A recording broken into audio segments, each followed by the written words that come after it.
Salut les copains et bienvenue, nouveau tuto peinture pour Kill Team.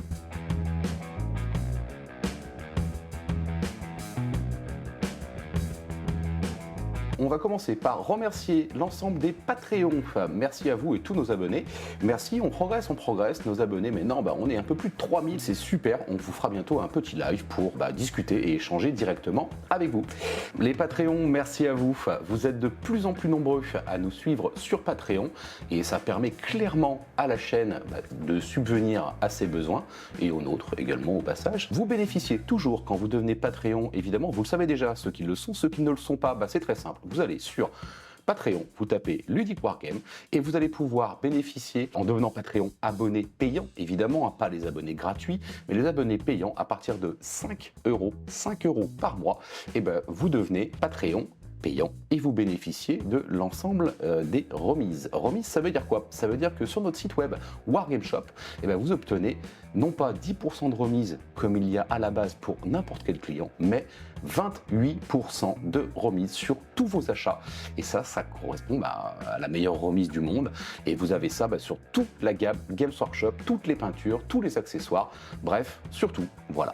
Donc n'hésitez pas à devenir Patreon, ça nous soutient et en plus ça vous fait faire des économies entre parenthèses parce que vous allez acheter des figurines, alors globalement vous allez dépenser de l'argent, mais en tout cas vous allez les acheter moins cher. Voilà, merci particulièrement à Kevin, notre empereur, il n'y en a qu'un. C'est l'empereur, c'est Kevin. Merci Kevin. Grâce à toi, tu représentes beaucoup de Patreon. C'est comme si tu étais une dizaine à toi tout seul. C'est super. Merci Kevin et merci à tous nos capitaines. Les capitaines Patreon, vous avez, ça y est, ça commence à être expédié, donc vous allez recevoir incessamment sous peu. Vous les avez peut-être même déjà reçus quand cette vidéo sort. Les ruines qu'on vous avait promis, que je vous avais promises, pour votre abonnement du mois d'octobre en capitaine. Pour l'abonnement du mois de novembre, il y a une annonce qui va être faite bientôt. Vous allez certainement avoir droit à des petites figurines exclusives pour tous les Patreons capitaines. Et ça, c'est cool. Enfin, c'est cool. Moi, je trouve ça cool. Après, j'espère que vous trouverez ça cool.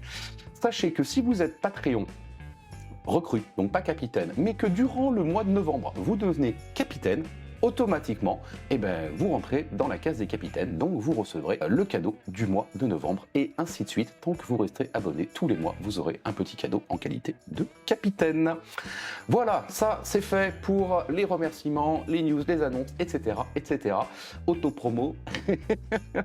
Voilà, donc maintenant on va passer à ce qui nous intéresse, c'est-à-dire la peinture de Kill Team. Technique très basique, très simple. L'objectif ici n'est pas de faire la plus belle figurine du monde. C'est pas l'objet. L'objet, c'est vraiment d'avoir un rendu sympa, jouable, dans un délai le plus court possible et ne pas jouer avec des figurines en plastique, non peintes, grises, parce que ça, franchement, c'est interdit. Allez, sortez-vous les doigts, c'est pas bien compliqué, je vous montre ça tout de suite. Pour l'exemple du jour, j'ai choisi de prendre la figurine d'un chef, je crois que c'est un petit chef, parce qu'il a le casque blanc. Voilà, je me mets un petit peu de difficulté pour vous montrer que même avec un petit truc en plus, c'est très largement faisable.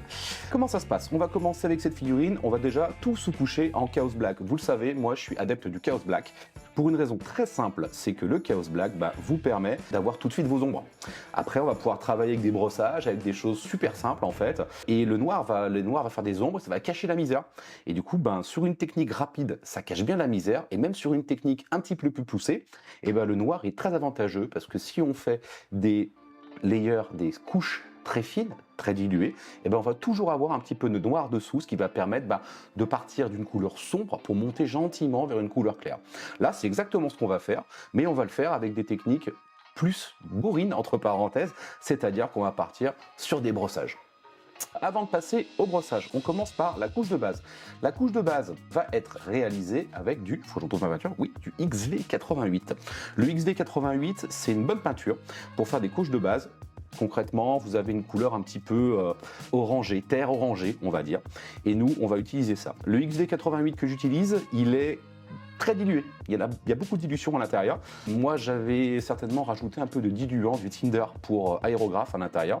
Mais là, je vais l'appliquer au pinceau. Donc vraiment, faut bien diluer. C'est toujours pareil de toute façon. Il faut toujours diluer vos peintures, que ce soit au pinceau ou que ce soit à l'aérographe. Une peinture épaisse, ça marche pas. Il faut vraiment une peinture diluée, quitte à passer plusieurs couches. Alors là, c'est un travail, vous voyez, très bourrin. On y va joyeusement. Hop, on barbouille, on barbouille, on barbouille.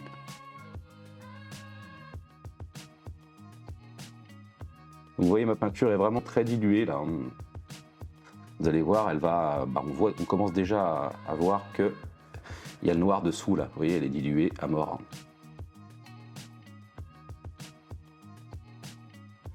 L'avantage de la peinture très diluée, c'est que même si vous faites un gros pâté, vous récupérez votre peinture, elle reste fraîche plus longtemps, elle sèche moins vite.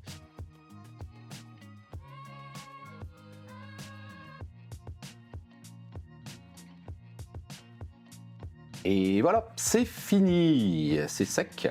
On a une couche relativement uniforme. L'objectif n'est pas d'avoir un truc qui soit complètement opaque. Ça sert à rien. Donc maintenant, on va pouvoir passer à l'étape numéro 2, c'est-à-dire au brossage à sec. Le brossage à sec, on va faire une première passe avec du Troll Slayer Orange. Alors on y va doucement avec le brossage à sec, évidemment. L'objectif n'est pas de recouvrir intégralement la figurine. Donc je commence doucement et si nécessaire, j'en mettrai un petit peu plus. Allez, c'est parti. Des petits mouvements d'aller-retour.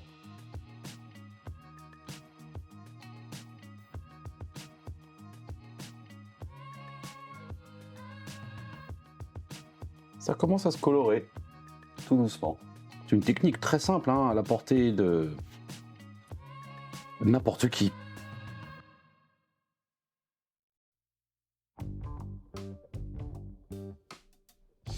Et voilà, notre figurine commence à prendre un petit peu de couleur là, ça va être sympa. Alors sur les ailes, je vais y aller un peu plus franco. Après, on va prendre un vrai pinceau. On va se mettre un petit coup d'orange.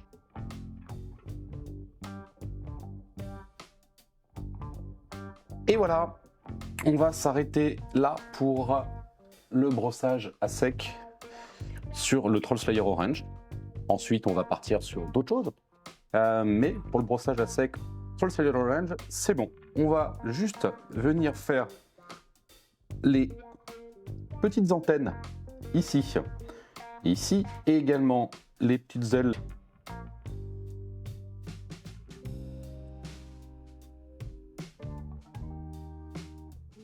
Alors, j'ai pas beaucoup de peinture sur mon pinceau.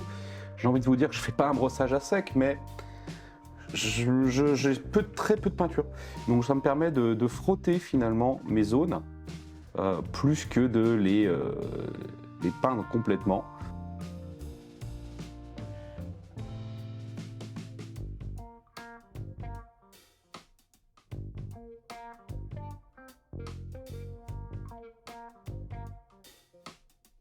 Voilà, je profite que j'ai mon orange sous la main pour me mettre 2-3 petits coups d'orange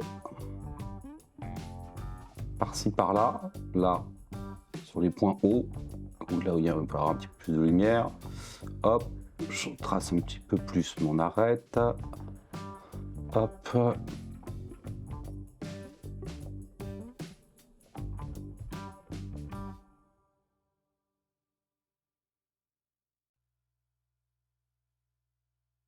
On va reprendre également en orange, hop, la queue.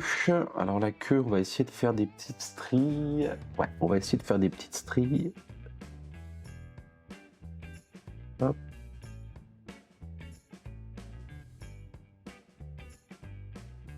Hop, sous l'abdomen de la guêpe, on va repasser un petit coup là où notre brossage à sec a marqué.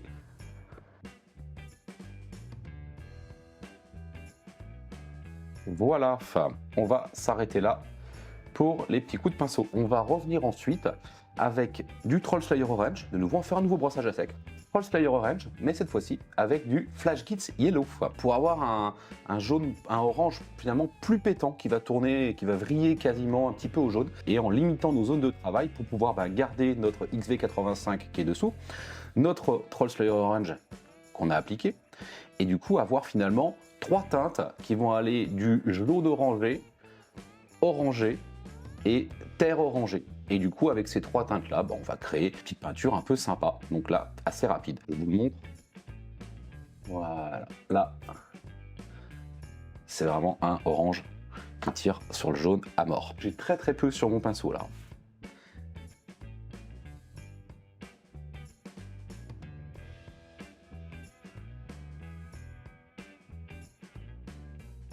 je vais considérer que c'est très bien ainsi.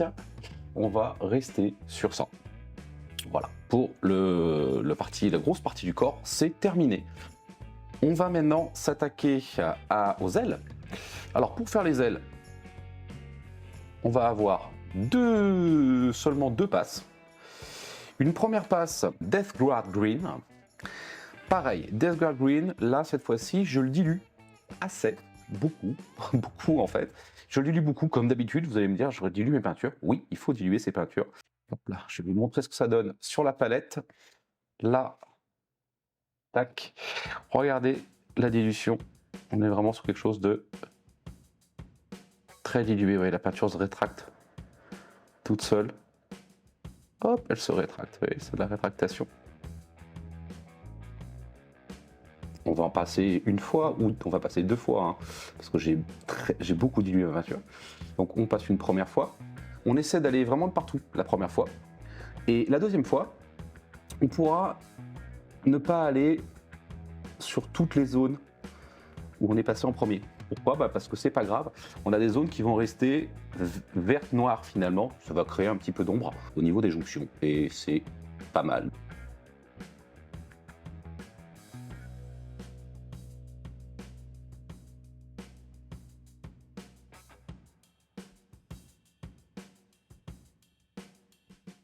Et nous y voilà, nous avons donc fini notre couche de base avec du Deathguard Green sur les ailes. J'ai passé deux couches, super fines, ultra diluées. Maintenant, on va éclaircir ces ailes pour leur donner un petit effet. On va mélanger donc un petit peu de Flash Gits Yellow dans notre Deathguard Green, ce qui m'en reste. Donc il était très dilué. L'idée, c'est toujours d'avoir quelque chose de très dilué et d'avoir un vert.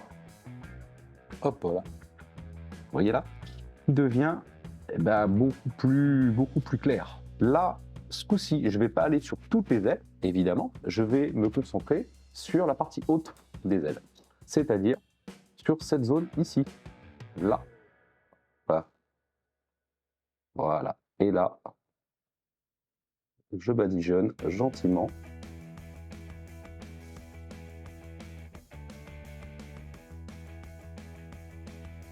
Et voilà, on a comme ça créé un petit dégradé sur notre verre. On peut même aller encore un peu plus loin. À la limite, je vais le faire parce que ça prend 2 secondes. Je vais rajouter encore un petit peu de jaune dans mon mélange. Une petite goutte de jaune. On va l'éclaircir encore un peu pour qu'il y ait encore plus de jaune à l'intérieur. Là, c'est vraiment une étape subsidiaire. Et comme ça prend 2 secondes de le faire, on le fait. Hop là. Et là, on va aller vraiment sur les extrémités.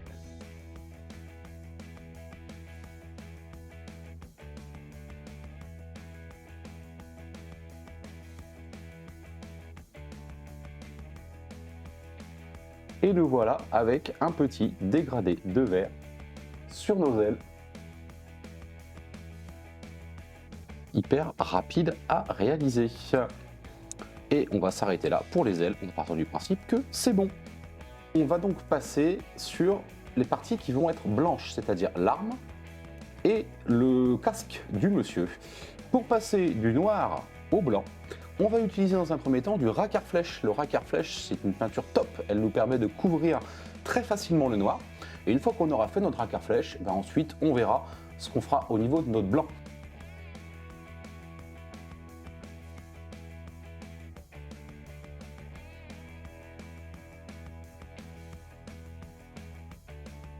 Il n'y a pas beaucoup de moments où on doit être précis avec cette figurine, mais si on veut faire un travail rapide, et évidemment qu'on peut faire 1000 fois mieux que ce que je suis en train de réaliser, mais c'est aussi 1000 fois plus long. Et là, l'objectif pour moi, c'est d'avoir des figurines de jeu, pas des figurines de vitrine.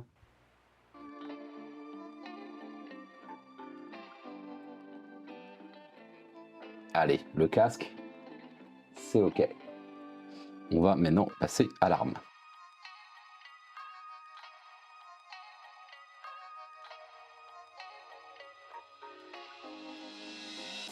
Ça me semble pas mal du tout, cette histoire. Ok, allez, on va s'arrêter là pour la passe de raqueur-flèche. On va laisser sécher notre raqueur-flèche gentiment. Et pendant ce temps, on va maintenant reprendre en noir toutes les petits ongles, les petites griffes, tous les petits trucs qui traînent. Pour ce faire, je vais utiliser le Templar, contraste. Je vais prendre donc toutes les petites, le petit bout de griffe qui sont là, je repasse un petit coup dessus pour qu'elles soient bien noires.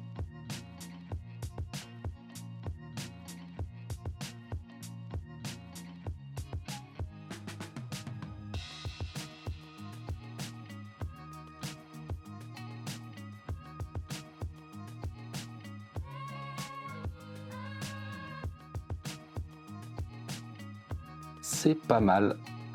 On a tous nos noirs qui ont été repris. Allez, très bien. Notre raqueur-flèche a eu le temps de sécher. Comme il a eu le temps de sécher, maintenant, on va, sur l'arme, dans un premier temps, mettre un peu d'Apothecary White en contraste. Je sais pas trop ce que ça va donner. Dans tous les cas, on est sur un blanc-gris. On va voir ce que donne l'Apothecary White. Allez, go! Ou un blanc gris bleu même, mais pourquoi pas.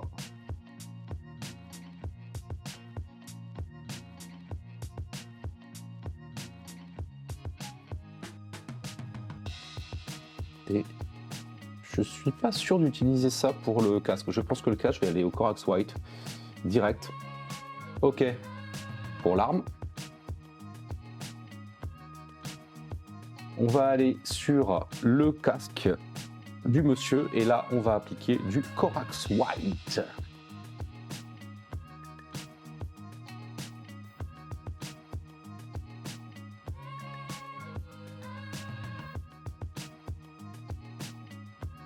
Et voilà, on va le laisser sécher gentiment, il va réfléchir. Et nous, on va bientôt s'attaquer dès que c'est sec à notre petite arme là parce que elle est un peu trop grise à mon goût. En attendant, on va faire un brossage métallique.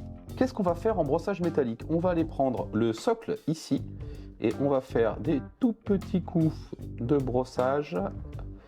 Hop, je veux volontairement garder mon noir parce que ça m'évitera d'avoir à retravailler le truc derrière. Je veux avoir le résultat du premier coup. Tac, un petit peu.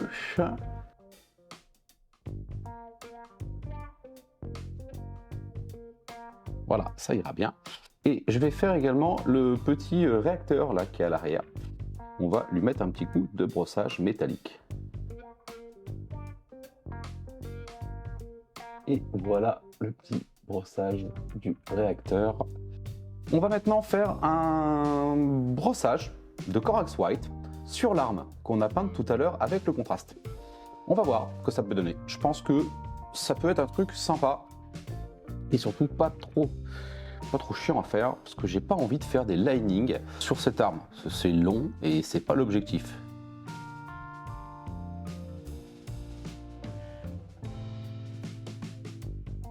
Voilà, on lui a redonné un petit peu de peps à cette arme. Elle est quand même un petit peu plus blanche qu'auparavant. Et ça, c'est cool. On va revenir sur notre casque. Parce que là, il est blanc, et ça, c'est pas cool parce qu'il n'y a pas de définition. Donc, du coup, on va faire un petit shade avec de la Null Oil. Alors, quand je dis un petit shade, j'ai pris de la Null Oil que j'ai dilué. Donc, j'ai dilué un truc qui est déjà très liquide. L'objectif, c'est d'avoir quelque chose qui ne va pas trop abîmer mes blancs. Et après, derrière, on reviendra au Corax White pour mettre quelques petits coups de Corax White pour créer finalement un effet de volume sur le casque. Allez, c'est parti. Là, je vais un petit peu badigeonner quand même tout ça.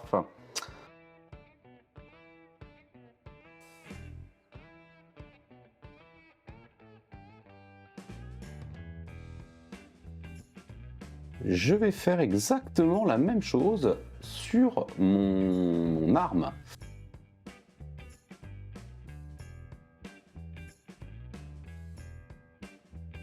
Et voilà, c'est pas mal du tout. On a quelque chose qui commence à prendre un peu plus de forme. On va laisser sécher la Null Oil parce que là, il va falloir un petit peu de temps. On va la laisser réfléchir. Pendant qu'on la laisse réfléchir, on va faire un assombrissement au niveau du corps des orangers. Et pour assombrir l'oranger, on va utiliser un Séraphim Sépia. Je vais aller remettre un petit peu dans les zones d'ombre pour renforcer le contraste de la figurine. Séraphim Sépia, on est sur un marron, un shade marron. Du coup, colle bien puisque j'ai un orangé, donc marron, orange, ça match très très bien. Je vais y aller également avec parcimonie, c'est-à-dire que j'ai même redilué encore un petit peu mon Séraphim Sépia. Et je vais y aller tout doucement, gentiment, dans les petites zones qui m'intéressent. Donc ça va être toutes les zones finalement dans les ombres. Je les vois bien puisque c'est mes zones qui sont quasiment restées au XV84, XV88, XV88.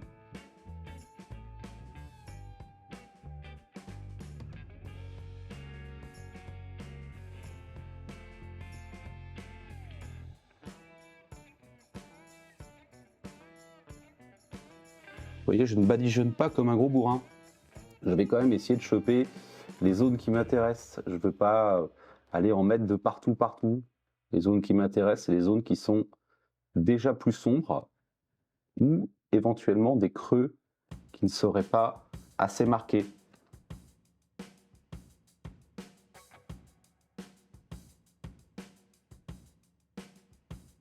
Et voilà, je vais m'arrêter ici.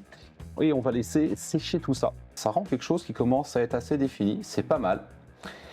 Là, éventuellement, on peut très bien s'arrêter là. Hein, quand je vous dis on peut faire une peinture rapide, voilà, on s'arrête là, c'est fini, la V-Speed elle est faite. Il nous reste juste à faire, évidemment, hein, le petit bout de socle là en gris, en downstone.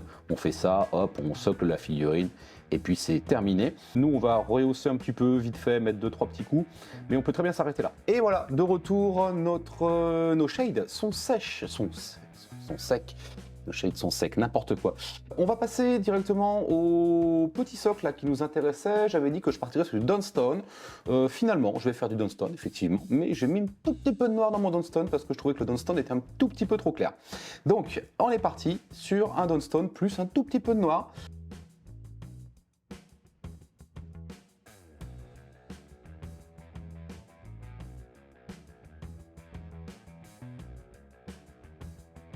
Et voilà. Et voilà, c'est terminé. On a passé notre petit Dunstone noir, Dunstone avec du noir. On va le laisser sécher, parce que comme d'habitude, j'utilise une peinture très diluée, donc ça prend du temps à sécher. On va le laisser réfléchir, et nous, pendant ce temps-là, on va revenir sur ce qu'on s'était dit tout à l'heure, c'est-à-dire sur nos blancs. On va utiliser cette fois-ci, de nouveau, le Corax White pur. On va aller chercher le casque, mais on va surtout pas aller partout, contrairement à ce qu'on a fait le premier coup. Là, cette fois-ci, on va aller chercher juste les petites zones hautes pour donner un petit peu de relief à ce casque. Alors, comment on fait ça? On va simplement aller chercher la partie qui est ici.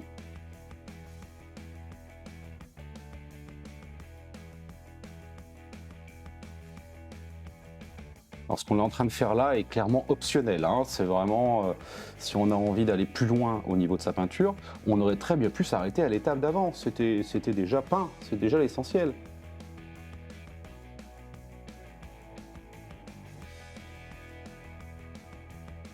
Et voilà, on va s'arrêter là. On a redonné un petit peu de peps à notre blanc, mais on a gardé des zones d'ombre pour avoir un casque défini. Mais par contre, on a quand même des zones qui sont blanc, gris, noir. C'est très bien. On va faire pareil rapidement sur le pistolet. Un pistolet, fusil, peu importe, voilà, dans le genre quoi. On va mettre des petits coups à droite, à gauche.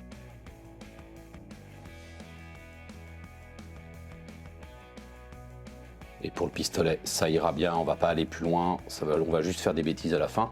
Ça sera suffisant. Hop, en parlant du pistolet, on avait dit qu'on aurait des zones qui seraient noires. Il est un peu trop blanc, notre pistolet. Donc on va profiter de notre gris, espèce de gris qui a été créé par notre première passe de contraste en Apothecary White, pour utiliser du contraste Black Templar sur les zones qu'on veut noires. L'avantage, c'est comme on a du gris dessous, et ben, ça va nous faire un noir qui va pas être un noir opaque, mais on va avoir quelque chose qui va donner du contraste, d'où le nom. Peinture contraste.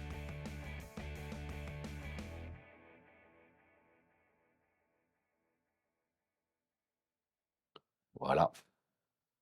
Et c'est pas mal du tout. Ok, là ici au milieu de l'arme, on a un espèce de truc qui doit être pas de l'énergie. J'ai envie de faire ça en vert comme les ailes.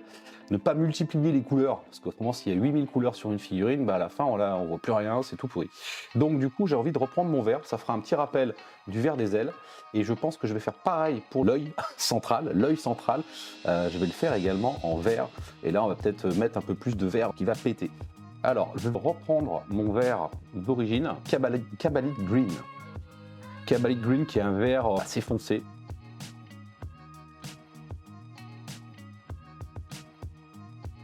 Et voilà, un œil et l'arme.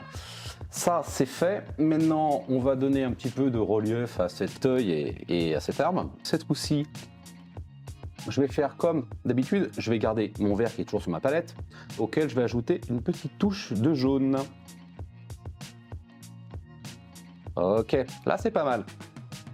On a une figurine qui commence à avoir un petit peu de la gueule, c'est plutôt sympa. Tout à l'heure en faisant le socle, je me suis aperçu qu'il y avait un petit crâne. Le petit crâne, il est fait avec sa couleur de base, on lui mettra un petit coup de shade, histoire de... On va le laisser réfléchir pour le moment, et nous... On va finir notre gris, notre Dunstone mélangé au noir, là, la partie socle, frotter gentiment, en faisant une espèce de brossage à sec un tout petit peu humide pour aller choper les arêtes, pour le définir, tout simplement. Voilà, c'est parti. On va mettre un peu de Dunstone sur cette pierre qu'on a fait préalablement en base Dunstone plus noir.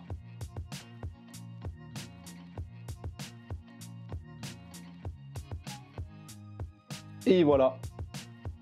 Et voilà. On a créé ce petit contraste au socle. Et ça, voilà, ça nous permet d'avoir un truc qui se définit un petit peu plus. On va mettre un petit coup de Seraphim Sepia sur notre crâne. Et voilà, on va laisser sécher gentiment, et je pense qu'on ne reviendra pas sur ce crâne, puisque de toute façon il va y avoir un petit soclage. Après je vais utiliser certainement des pigments, des machins, bref, à la fin le crâne on va le deviner hein, plus qu'autre chose, donc c'est pas un élément essentiel, ça sert à rien de passer 1000 ans dessus. Et voilà, qu'est-ce qui va nous rester à faire cette figurine? Une ultime et dernière chose, et ça sera fini. C'est pour avoir un vert très pétant, je vais utiliser une peinture technique qui s'appelle le Tesseract Glow. Je vais en mettre un tout petit peu sur mes verres et ça va permettre de faire un truc un petit peu fluorescent. Donc, on va s'arrêter là pour ce personnage-là. Je vais juste faire le socle, et puis une fois que le socle est fait, c'est terminé, hein. On s'arrête, et puis on passe à une autre figurine. La peinture rapide. Et encore, là, j'ai fait quelques étapes qui étaient franchement pas ultimement nécessaires. Je me suis fait un tout petit peu plaisir en poussant un petit peu 2-3 trucs, le casque, etc. Vous pouvez vous arrêter bien avant, sans passer par ces étapes-là. Allez, on fait le socle. Et voilà, notre V-Speed est terminé. On a mis un petit peu, donc on a fait du socle. Le socle, je l'ai fait très simplement avec de l'Agrellan Earth, peinture technique Games Workshop, et un petit peu de pigment Light Brown de chez Greastuff World. J'ai rajouté une petite touffe d'herbe pour le style. Et puis Vogue, c'est parti quoi. Le pigment permet quand même de lier la figurine avec son socle pour avoir quelque chose qui, en termes de rendu, voilà, ça va vraiment avec, elle est avec le socle. Autrement, elle est un peu posée au milieu de nulle part. Là, voilà, ça fait son petit effet et ça prend quelques secondes à mettre en place. Voilà cette figurine terminée. Donc, en termes de peinture, on est très loin de ce qui peut se faire de mieux sur une figurine, enfin sur cette figurine en tout cas. On peut faire évidemment beaucoup mieux que ça. Néanmoins, l'objectif de cette vidéo était de vous montrer des techniques simples pour avoir un rendu rapide pour peindre les V-Speed. Vous en avez 10 à peindre dans la boîte de Kill Team, si vous avez acquis cette boîte de Kill Team. Vous la retrouverez d'ailleurs, cette figurine, avec toutes ses copines dans une vidéo prochainement, puisque nous allons faire une vidéo de Kill Team avec Gitan.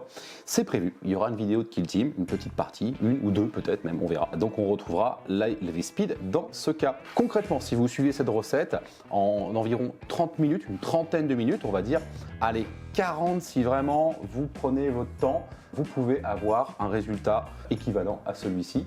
J'ai pas utilisé beaucoup de peinture, hein, vous avez vu, au final, il n'y a pas énormément de couleurs, hein. On est sur quelque chose d'assez simple. En tout cas, moi je trouve que pour faire une figurine de jeu, ça fait le job. Dans le cadre d'une armée complète, ça fait le job aussi, parce que si vous avez 10 figurines comme ça, c'est très bien, très ok, hein. Pas de souci, ça s'intégrera bien dans une arméto, la future arméto du studio peut-être. Voilà. Et bien écoutez, en tout cas, j'espère que ce tuto rapide vous a plu. Si c'est le cas, n'oubliez pas de commenter, de mettre un pouce, de vous abonner. Vous abonner si vous ne l'êtes pas encore, abonnez-vous, puisque vous voyez, on fait des tutos régulièrement, tutos peinture, des parties de rapport de bataille, de divers jeux, Warhammer 40 000 principalement, mais également bientôt du Age of Sigmar, du Blood Bowl, du Kill Team et d'autres jeux, encore des petits jeux aussi, pas que du Games Workshop. Donc abonnez-vous, mettez des pouces, mettez des commentaires. Envoyez-moi également en commentaire éventuellement ou par mail, puisque vous avez le mail dans la description de cette vidéo. Envoyez-moi vos réa.